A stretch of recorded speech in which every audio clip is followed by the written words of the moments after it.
The Intergalactic Voyage of Dan Rogers, created by Dan Jerz and Chris Norman, presented by LeoFM Radio and the Nerdgasm Podcast.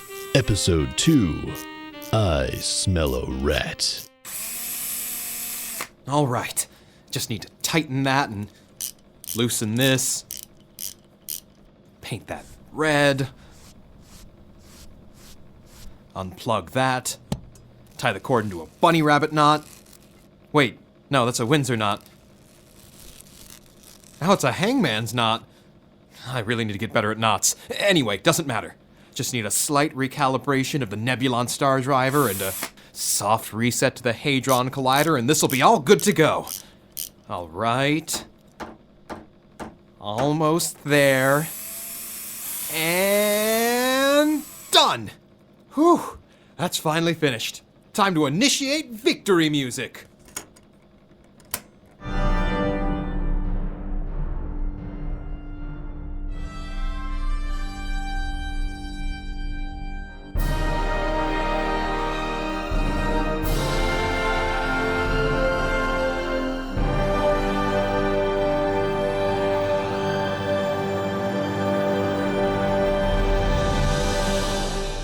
Yeah! 5 painstaking weeks of dedicated focus and absolute precision, and it's finally paid off. I've completed my scale model of Sector 5, the District of Eternal Suffering and Misery, formerly known as Lansing, Michigan. Really? That's what this whole ordeal was all about? Well, congratulations, I guess. Your latest exercise in futility has been a resounding success, Captain Dan. Oh, come on, computer, don't be so negative. It looks exactly like the real thing, right down to the dents in the Hadron Collider. I must say, it's a very impressive representation of the most mediocre city in my databanks. I do have to give them credit, though. That Nebulon star driver was a convenient excuse to avoid cleaning the lead out of their water supply. Oh, that reminds me. Let me test the plumbing on this thing, and... Yes! Dirty water and all. This thing is totally accurate. Seriously, though, why did you make this piece of garbage? Well, I couldn't make it realistic without some trash blowing around. I didn't mean a specific piece of garbage. I was trying to insult you by calling the whole thing a piece of garbage. Oh.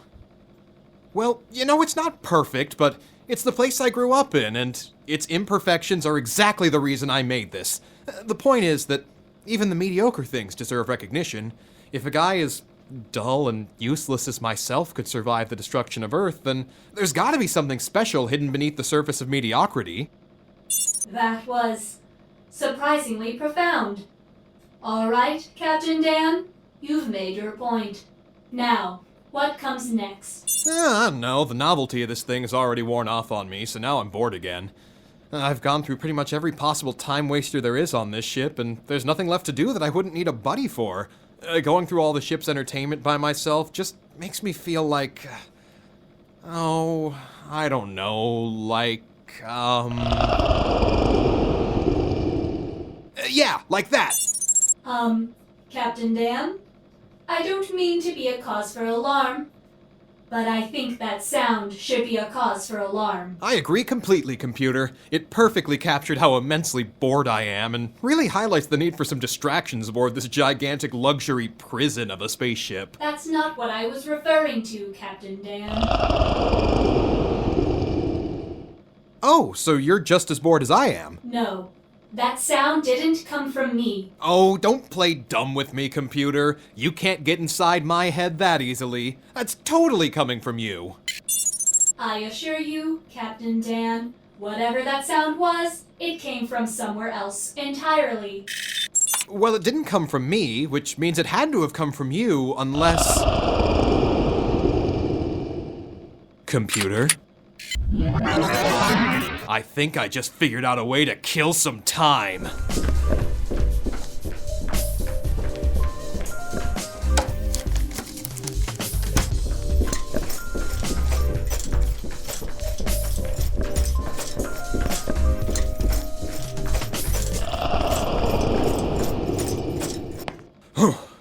All right. Whatever this thing is, it sounds like it's gonna put up one hell of a fight. What am I dealing with, computer? To be honest, Captain Dan, I don't actually know. The cameras aren't working in that section of the ship, so it could be anything. Well, that's awfully convenient. I guess that means you're useless then. I know you are, but what am I? Dang it, I walked right into that one. Okay, I've got to admit, that was good. But if you're not gonna help me, then I need to focus. Alright. This is what the simulation training was all about. All those hours of just pretending to be a hero, now I actually need to go out and become one. Just be careful, Captain Dan. You're not exactly as formidable a threat as you think you are. Which will make it all the better when I show this thing what for. As much as I appreciate your enthusiasm, I'd really rather you didn't die. If you're dead, then who will clean up your corpse? You're the janitor here, so I'm sure you see the dilemma. Shut up, computer. I'm gonna be just fine. Just you watch. If you insist, Captain Dan.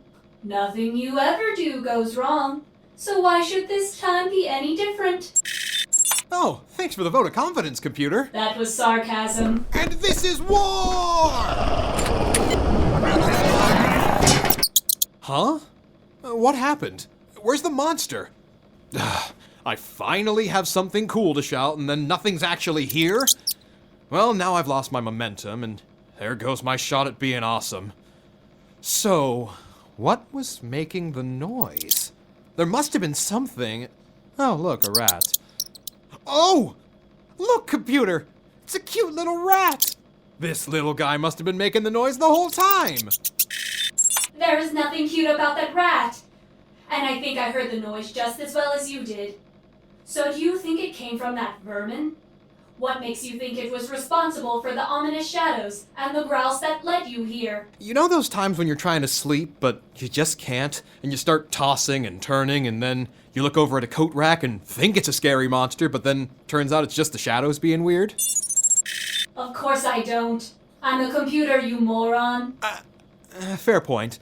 Anyway, what I'm getting at is that shadows can play tricks on our eyes, so I'm certain it was just a trick of the lights. And the sound? Oh, what can I say? This place has weird acoustics. Listen. See? Nothing to worry about here. Just a new little buddy. That thing is no one's buddy. I don't want the rat on this ship. There are all kinds of damage it could cause, not to mention how unsanitary it is. How are you not bothered by the mess these things make? You're a janitor. It's not so bad as people think. I'm used to cleaning up some pretty dingy places, and these little rascals are good company. I mean, look at his little face. How can you not love that? Nope, I won't let you get rid of it. Give me one good reason why you shouldn't throw this thing off the ship right now. Well, for one thing, he's got the cutest little paws. And look at those whiskers. He's just so darn cute. I said a good reason, Captain Dan. Okay, fine. Well, it's the only living creature on board this ship that isn't me? Well, that's a half-decent argument. Fine. You can keep the rodent. Just don't... Yay! I'm gonna call him Ben, and we're gonna have so much fun. We're gonna go through all the simulations together, ride roller coasters, play laser tag, and I'm gonna have the food fabricator make so much cheese. And I'm gonna give him so many little rat hugs. Oh, don't name him.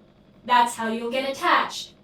Which is precisely what I was going to tell you not to do. Oh, I'm gonna get attached, all right. Benny and I are gonna be inseparable.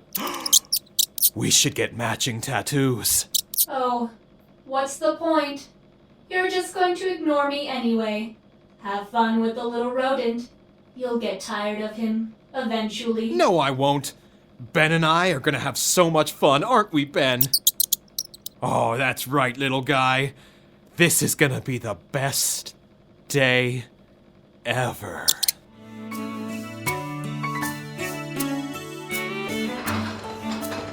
All right, Ben, here we go. Put your arms up. Put your arms in the air. Whoa.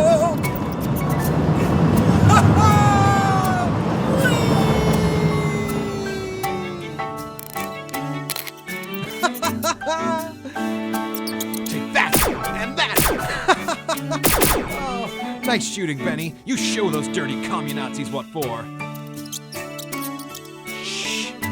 Ben, this is called cow tipping. This one's too heavy. I'm gonna need your help, Ben. All right, on the count of 3. 1, 2, 3. Okay, that made no difference at all. Oh no, Ben. We made the chickens angry. Run for it!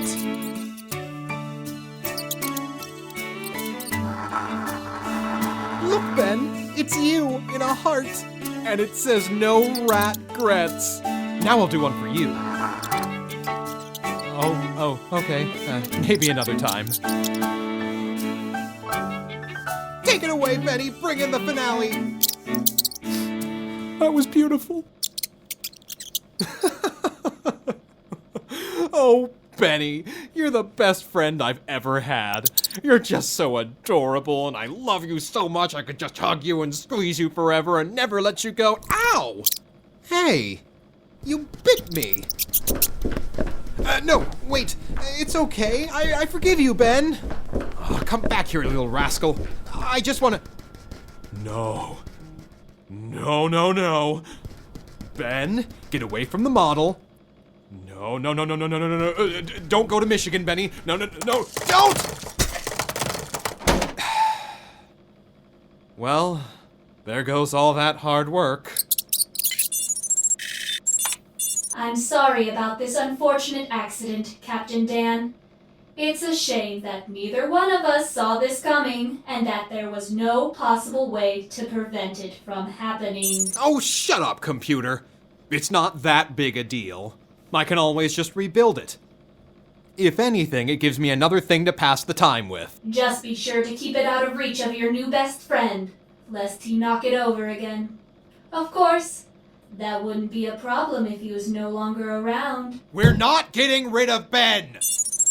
All right, suit yourself. But be sure to initiate the "I told you so" protocol when you inevitably come to regret not listening to me. Fine, I will. There. The "I told you so" protocol is initiated and is just waiting for my signal to engage, which it never will. We'll see if you're so smug after it shuts itself off. Oh, I'm sure we'll see who the smug one is soon enough. I'm sorry. I couldn't hear you over the sound of how much fun I'm having rebuilding the District of Eternal Suffering and Misery. What was that, Captain Dan? I couldn't hear you over the sound of me not suffering from an infected rat bite. You're just jealous because I have someone else to spend my time with now. That's absurd. I'm a computer. I cannot feel jealousy, and even if I could, I would never waste my efforts and attentions on something so trivial as that smug little jerk of a rat. Scurrying around the ship like he owns the place. Who does he think he is? Whoa! What's going on? Oh no. Ben! Hang in there, buddy. I'll get you out of these wires soon enough. No, Ben. Stop trying to chew through the cords. Captain Dan, don't touch him. He is too tangled up in exposed wires. You'll electrocute yourself if you do. Well, what am I supposed to do? Little Benny's gonna strangle himself in these cords if I don't get him out of there. And if he struggles enough, what's to stop him from getting electrocuted? The only thing you can try and do is try and cut the power before he causes too much damage and... Oh no. That's not a good sound. Computer? What do you mean, oh no? The wire that Benny is currently trying to gnaw through is connected to the main oxygen supply. If he bites through it, then the ship will have no way of sustaining its life support functions. Even if you did try to make a run for the power controls, you'd never make it in time. Well, what can I do? I'm afraid there's nothing you can do, Captain Dan. Even if the power is cut, there's nothing stopping Benny from cutting the wire and killing you. The only option is... Oh no. I'm so sorry, Captain. If you can make it to the power console in time, you can increase the power instead of cutting it. But that means... Yes, Captain Dan. You have to kill Ben before Ben kills you. No. I can't do it. I won't do it. Benny's my friend, and he's just a poor, defenseless little guy. I can't. I can't do it for you, Captain Dan. And I'm sorry, but you're out of options. Either you overload the power and Ben dies, or Ben cuts the oxygen and you both die. I'm sorry, but you have to put him down. Okay. I'll do it. I'm so sorry, Benny. You were the best friend I could ever ask for, and you gave me the best day ever. I hope you can forgive me, little buddy. I'm sorry you had to do that, Captain Dan. Don't talk to me right now. Just give me a moment with Ben. Of course, Captain.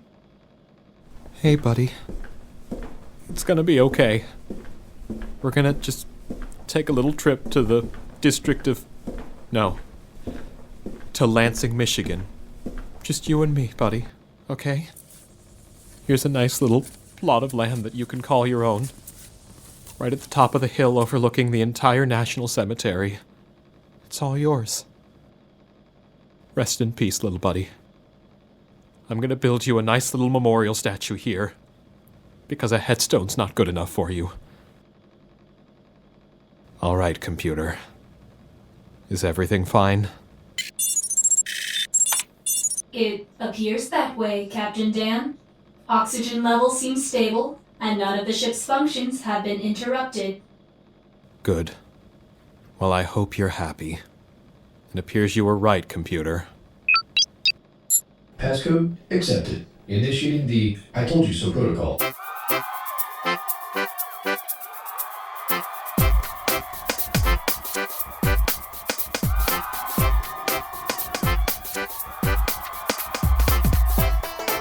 I know it might not seem like it, but I am really sorry for your loss. I hope you can believe and accept my Oh, wonderful. Don't let the celebration fool you. Oh, that's just great. Now there's confetti. And fireworks? I don't remember that being a part of the protocol. What's... Oh good. There's fancy robots too.